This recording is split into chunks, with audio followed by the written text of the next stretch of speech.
Student life में जो एक संघर्ष है, ठीक है, लड़कों में भी संघर्ष होता है, लड़कियों में भी संघर्ष होता है। तो लड़कियों के बारे में तो हर कोई कहता है, लड़कों का संघर्ष अधूरा रह जाता है, उनके संघर्ष के बारे में बहुत कम चर्चा होती है। तो आज थोड़ा सा उनका डिस्कशन हम करें। तो सोचो एक छोटा सा एक लड़के की डिस्कशन हम करें तो जब एक लड़का जन्म लेता है, ठीक है, लोग कहते हैं कि हाँ इसका फ्यूचर तो बहुत ब्राइट होने वाला है, बहुत आगे चलकर बहुत नाम कमाएगा, ठीक है। लड़कियों से तो ऐसा होता है कि नहीं इनके लिए तो ज़्यादा मेहनत करनी है, ये करना है, ये लड़का है तो जीवन में ऐश करेगा, मौज करेगा। बट रियलिटी ऐसा नहीं है मेरे भाई। हम कोई ऐसे परिवार से नहीं बिलोंग करते हैं जहाँ पर बहुत अथाह पैसे रखे हुए हैं, ठीक है, जहाँ पर ऐसा है कि दरवाजे पर 3-4 गाड़ियाँ खड़ी हैं और हमें तो सिर्फ यहाँ मौज करना है, टशनबाजी दिखानी है, थार गाड़ी लेकर घूम रहे हैं, पैसे कमा रहे हैं, किले बेच रहे हैं, ठीक है, पूरे टशन में। मेरे भाई अगर वैसे परिवार से होते तो आप ना यहाँ पढ़ रहे होते ना हम पढ़ा रहे होते।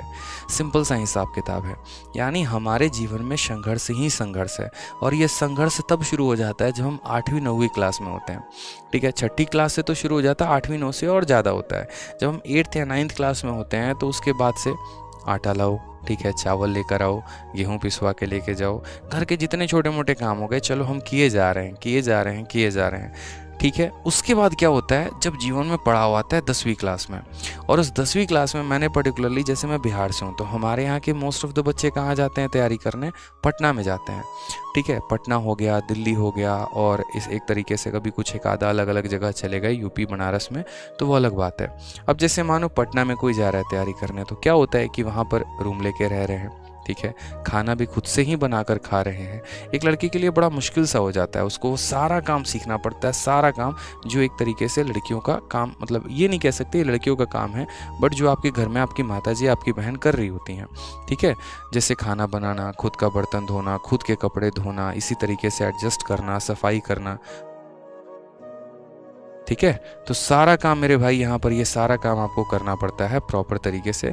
फिर उसके बाद जैसे जैसे जैसे जैसे आपकी उम्र बढ़ती चली जाती है, आप तैयारी भी कर रहे होते हैं, पढ़ाई भी कर रहे होते हैं, आपको अपना खाना भी बनाना है। मैंने एक शेड्यूल देखा, जैसे सुबह उठा, खाना बनाया, फिर कोचिंग गए, फिर भाग कर आए, फिर खाना बनाया, खाना खाया, आराम किया, खुद के कपड़े भी धो रहे हैं, पढ़ाई भी कर रहे हैं, उधर से घर का फ़ोन आ रहा है, वो प्रेशर भी झेल रहे हैं, बीच में थोड़ा सा पार्ट टाइम के लिए ट्यूशन भी पढ़ा रहे हैं यहाँ पर, ठीक है। अपना तो यहाँ भार उठा ही रहे हैं, अपने परिवार में और लोगों का भी यहाँ पर भार देख रहे हैं। तो ये कई सारे मेरे भाई यहाँ पर काम हो जाते हैं। फिर उसके बाद चलो थोड़ा ऐसा लगता है कि यार नौकरी लग जाए तो शायद तब जीवन सुखम सा हो जाए, लेकिन ऐसा नहीं होता। जैसे जॉब लगती है उसके बाद आपको अपने लिए कम, थोड़ा परिवार के लिए ज़्यादा सोचना पड़ जाता है। पहली सैलरी आते कभी कभी ऐसा होता है, किसी एक पर्सन को ढूंढ के दिखा दो जिसने ऐसा किया हो कि उसकी पहली सैलरी आई हो 70,000 और उस पूरे के पूरे ने उसने अपने ऊपर खर्च कर दिया हो। हम ये शर्ट लेंगे, जीन्स लेंगे, ये लेंगे, नहीं होता। सबसे पहली सैलरी घर भेजना, दूसरी सैलरी भी घर भेजना। खुद कमाते हैं तो उसके बाद अपनी बहन की शादी करो, अपने भाई की शादी करो, थोड़ा सा अपने भाई को पढ़ाओ लिखाओ, सक्सेसफुल बनो, जो बड़ा होता है परिवार में, ठीक है। थोड़ी सी उम्र बढ़ती क्या है, घर वालों को तुरंत जल्दी पड़ी होती है, शादी करवा दो, शादी कर दो, शादी कर दो। अब शादी भी हो गई मेरे भाई तो फिर वही बोलेंगे सब मौज तो तुम्हारी है। कहाँ से मौज आ गई यार, कुछ पल तो मिलने थे ज़िंदगी जीने के, वो भी तो नहीं मिल पाए। शादी करते हैं उसके बाद फिर अपना जिम्मेदारी, बच्चों की जिम्मेदारी, उनकी पढ़ाई लिखाई। अब देखो अब घर में फैमिली है, पूजा हो गया तो पूरे लोग आ जाते हैं, ठीक है। तो अपने लिए तो कुछ समय मिलता ही नहीं है दोस्त, ठीक है। तो बहुत बार कहते हैं ना कि इंसान अच्छा होता है, समझने की ज़रूरत होती है, ठीक है। बहुत लोग ऐसे होते हैं जो अपने रिलेशंस में फ़ाइट करते हैं, लड़ रहे होते हैं, ठीक है। बहुत बार लड़कों को भी उनके पेरेंट कम समझते हैं, तो ऐसा नहीं भाई, उनको भी समझो, उनको भी आवश्यकता है एक तरीके से।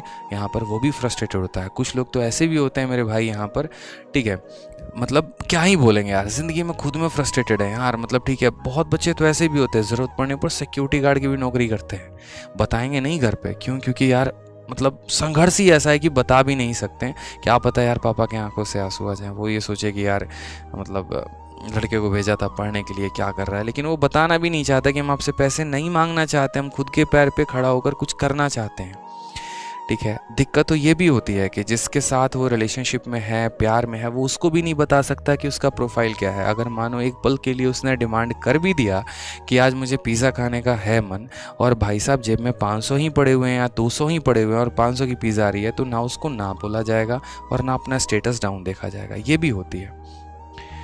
बहुत ऐसा वो बहुत ऑकवर्ड सिचुएशन होता है कि आप अपने किसी फ्रेंड के साथ कहीं पर गए हैं, आपके पैसे नहीं है जेब में आपके पास, सामने वाले ने गलती से बोल दिया, डिमांड से बोल दिया, ठीक है यार उसका भी ऐसा इंटेंशन नहीं हो सकता, बस ऐसे बोल दिया, और आप अपना पर्स खोल के देख रहे हो तो कुछ है ही नहीं। ऐसे ऐसे सिचुएशंस होते हैं, ठीक है। तो बहुत सिचुएशन आते हैं लाइफ में, बहुत केसेस मैंने देखे हैं लाइफ में, बट ठीक है यार, कोई बात नहीं। देखो होगा, बेहतर होगा, टेंशन लेने की बात नहीं है, सिचुएशन है, समझता हूँ मैं आप लोगों को।